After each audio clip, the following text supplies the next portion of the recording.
TV Zaratustra. Bloco 3, Eduardo Lourenço, Nietzsche e Pessoa. A respeito do paganismo ou do ideal do Übermensch, que se apercebe com mais evidência o que separa e une as aventuras de Nietzsche e Pessoa, mas na ordem mítica das encarnações desse sonho, de uma outra imagem da condição humana, para o qual essa ficção de um neopaganismo ainda é uma máscara. Ou seja, o que falta ao mundo atual? A gente vive em um mundo muito cru, muito tecnologizado. Falta poesia. O que esses jovens tinham? Claro que era outro mundo, não tinha tido ainda bombas atômicas, não tinha ainda a eugenia nazi dos campos de concentração, não tinha ainda o futuro americano como Nietzsche profetiza. Que Nietzsche profetiza, Nietzsche não é profeta, mas ele intui duas coisas que são a base do mundo atual. Um é o futuro americano, que ele falou que ia ser pior ainda. E o outro são as novas forças morais, que são os evangélicos. Então ele intui que esses dois tumores iriam surgir no mundo. Então por isso que esses jovens têm esse fogo dentro deles, que eles não tinham passado ainda por esse século violentíssimo que foi o século XX. Um século que só a Segunda Guerra Mundial produz 50 milhões de mortos. Né? Imagina a população brasileira, 1/4 da população brasileira.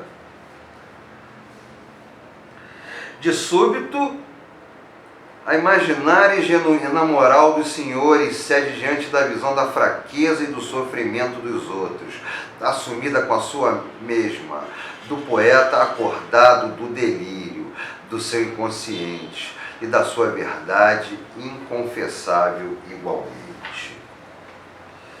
Como Nietzsche o desejara também em Alberto Caeiro, a herança platônica com a sua exigência de distinguir a aparência da realidade. Realidade, aparência. Sensível, veneno do pensamento ocidental. Veneno do pensamento ocidental. Lembremos daquela fala que eu fiz sobre Sócrates, né? Sócrates que no fundo era uma figura esdrúxula, só um cafezinho, que vivia duro pela rua, inventou um jogo. Sócrates tinha estado no Egito, onde estudou com sábios egípcios e judeus. Dos egípcios, ele pegou a vida após a morte. Dos judeus, ele pegou os dois mundos e a moral. E aí ele cria o conceito de verdade. E o ajuntamento disso tudo, ele concebe a sua estranha ideologia. E aí ele inventa esse jogo numa sociedade agonal, onde eles jogavam até cuspe à distância, eles disputavam tudo. Por que eles disputavam? Que era uma forma deles não explodirem um com o outro. Eu nunca li nada de um grego matando o outro em uma discussão. Eles destruíam o outro com a pergunta e a resposta, com enigmas.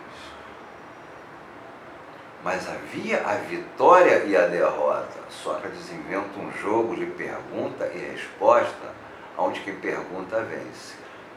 E ele ensina esse jogo para os jovens ricos. E esses jovens ricos começam a humilhar os outros.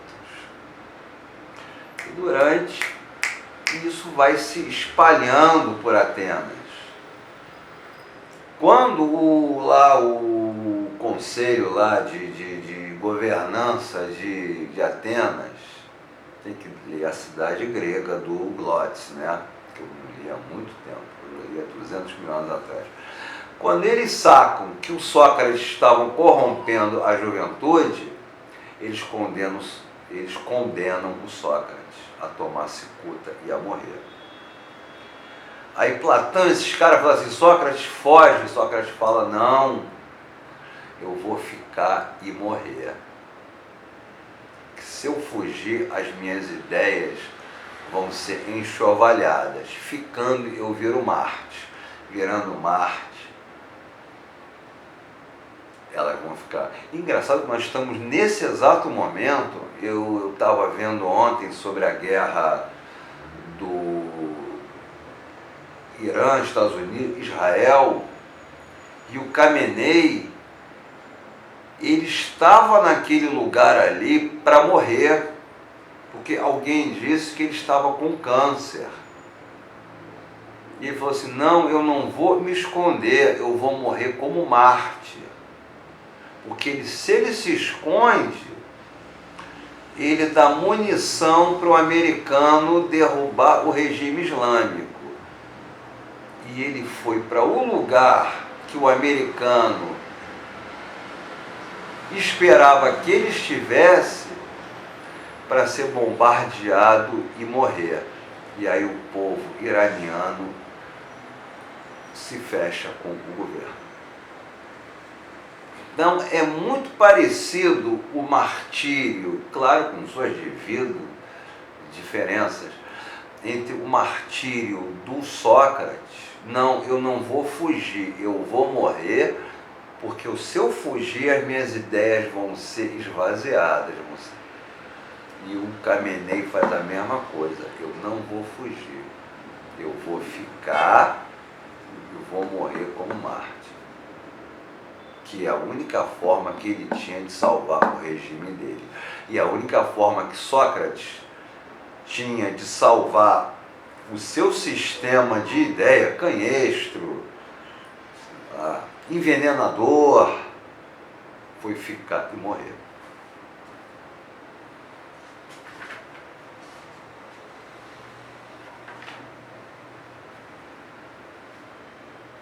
A presença e a contemplação do sol, a nossa vida por ele iluminada, bastam para conferir um sentido e uma existência que renunciam assim ao sonho e ao desejo de mundos outros, de além-mundos, nos quais buscamos a chave do nosso mundo, cuja ofuscante presença e realidade é a única digna desse nome.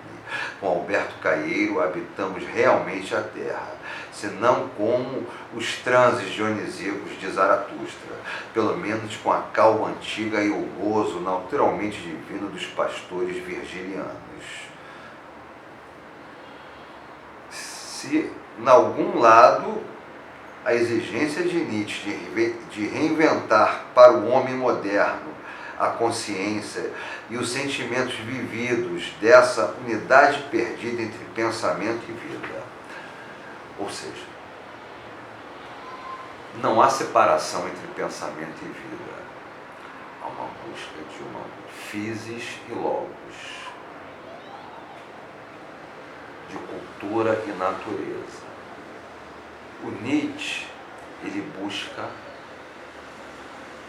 colar. Eu usei essa metáfora um dia desse, que o Sócrates, ele é que nem mágico de cerco, ele cerra o homem ao meio e vai embora, e deixa o homem cerrado.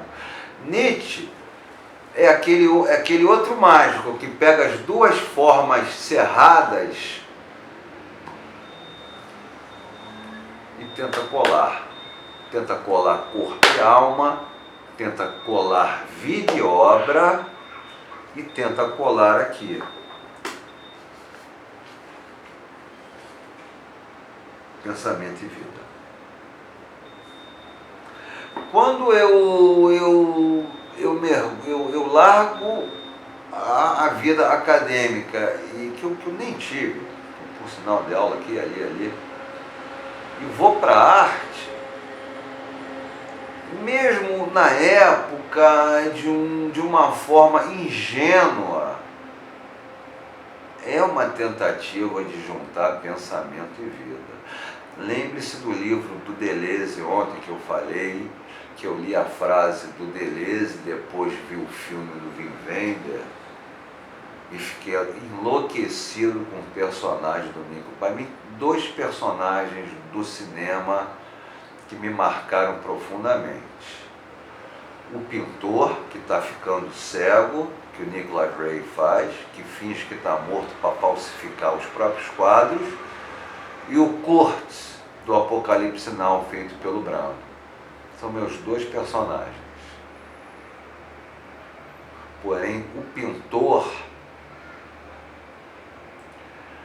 me orienta muito mais que o Kurt. O Kurt é o rompimento, né? É o rompimento do metrum da razão. E o pintor não. O pintor é uma tentativa de vitória sobre o capitalismo. O telefone tocou. Deixemos tocar? Deixemos tocar. Não, daqui a pouco eu volto.